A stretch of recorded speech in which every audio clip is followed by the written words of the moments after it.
हे घे ना बच्चा, गिफ्ट घे ना. हा प्लीज एकदा हे गिफ्ट घे आणि एकदा फक्त आय लव्ह यू म्हण ना. नाही, हॅपी दिवाळी म्हटलं तरी चालेल. प्लीज बच्चा, प्लीज.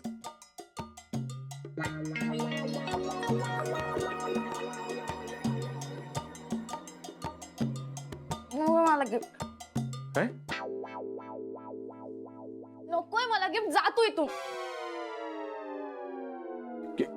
केडी, तिला बरं आहे ना रे? 1.5 लाखाच्या घड्याळाला नाही म्हणाली. अरे सॉलिड सटकली आहे तिची. तुला आणि वहिनीला शॉपिंग मॉल मध्ये बघून डोक्यात राग गेलाय तिच्या, म्हणून ती गेली. पण तू सॉलिड आहे यार. हा, वहिनी बरोबर पॅचअप करून डायरेक्ट शॉपिंग. असलं पॅचअप सगळं वरवरच आहे. ते 2-2 बायका आहेत, पण आमच्या नशिबात दिवाळी नाहीच.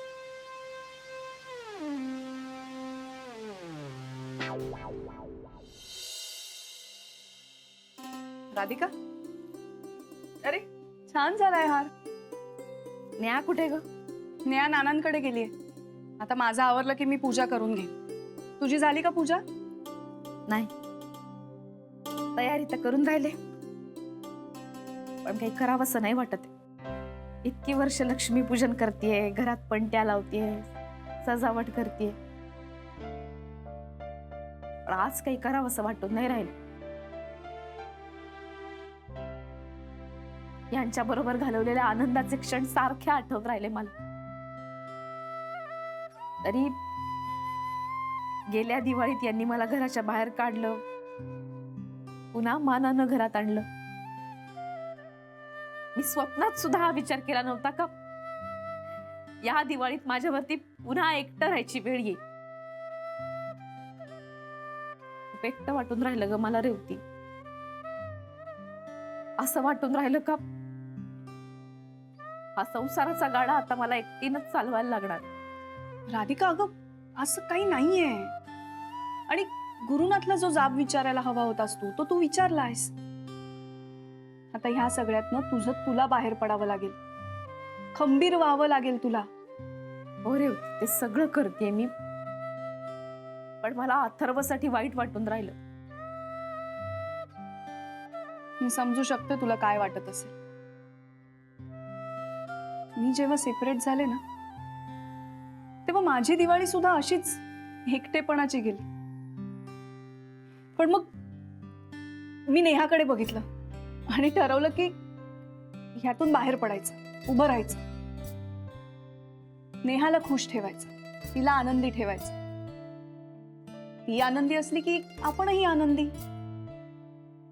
आणि प्रत्येक आईला आपल्या मुलाच्या आनंदापेक्षा आणखीन काही महत्वाचं असतं का? तेव्हा तू सुद्धा अथर्वकडे बघ आणि बाकी सगळं विसर. त्याच्यासाठी ही दिवाळी साजरी कर. आणि राधिका, कसं असतं ना, वाईट तेव्हा वाटतं जेव्हा एखादी चांगली व्यक्ती आपल्या आयुष्यातून निघून जाते. आपल्याला त्रास देणारी व्यक्ती जर निघून गेली तर नाही मनाला लावून घ्यायचं एवढं. अगं पण हे कुठे वाईट होते? चांगलेच तर होते की. माझ्यावरती प्रेम करायचे. पण रेवती, आता आम्ही दोघे जणही एकाच घरात राहतोय, पण 2 मनं वेगळी होत आहेत असं वाटून राहील. 2 आयुष्य वेगळी होत आहेत ग रेवती. खूप त्रास होतोय मला.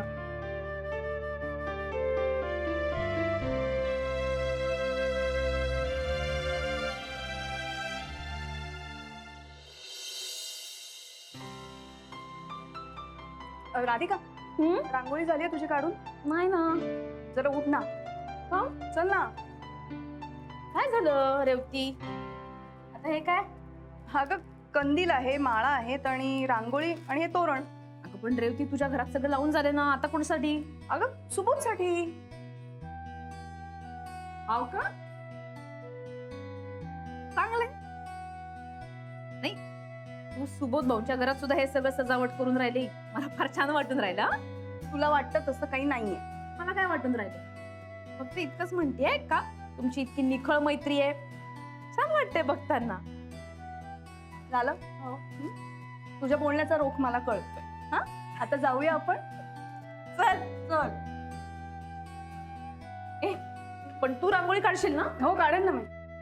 तोरण इथेच लावायला लागेल. हो. ए, कुठून घेतला ग कंदील? अगं इथे अरे वहिनी तुम्ही, तुमची मैत्रीण पण आली. आ? माझी मैत्रीण तिच्या मित्राचं घर सजवायला आली. माझं घर? हो म्हणजे अरे तोरण नाही, कंदील नाही, काहीच नाहीये. मग हे घे. हो. बरं मी रांगोळीचं ताट घेऊन येते. हा ए थांब मी आणते. तुम्ही तोपर्यंत बाकी तयारी करा ना. बर. आले. वहिनी आज काय चमत्कार का मतपरिवर्तन? गैरसमज नसावा.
आता खरी दिवाळी वाटते.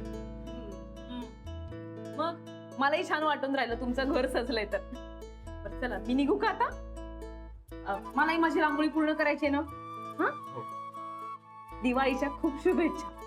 तुम्हालाही वहिनी, हॅपी दिवाळी. हॅपी दिवाळी.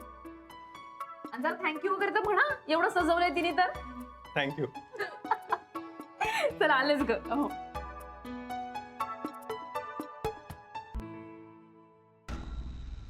अरे यार काय चाललंय काय?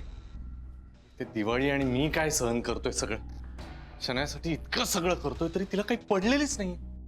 त्याच्यात आई बाबाही नागपूरला नाही येत, नाही तर सरळ निघून गेलो असतो. इथं राधिकाला मनवायची गरजच नसती पडली. अच्छा यार, तू फोन उचल ना माझा प्लीज. ते ही नाही फोन उचलत आहे. राधिकाचं ठीक आहे, काय इमोशनल फूल आहे, तिला कसंही पटवता येईल. शनाया, तिने ते गिफ्ट ऍक्सेप्ट केलं पाहिजे यार. तिने गिफ्ट ऍक्सेप्ट केलं पाहिजे.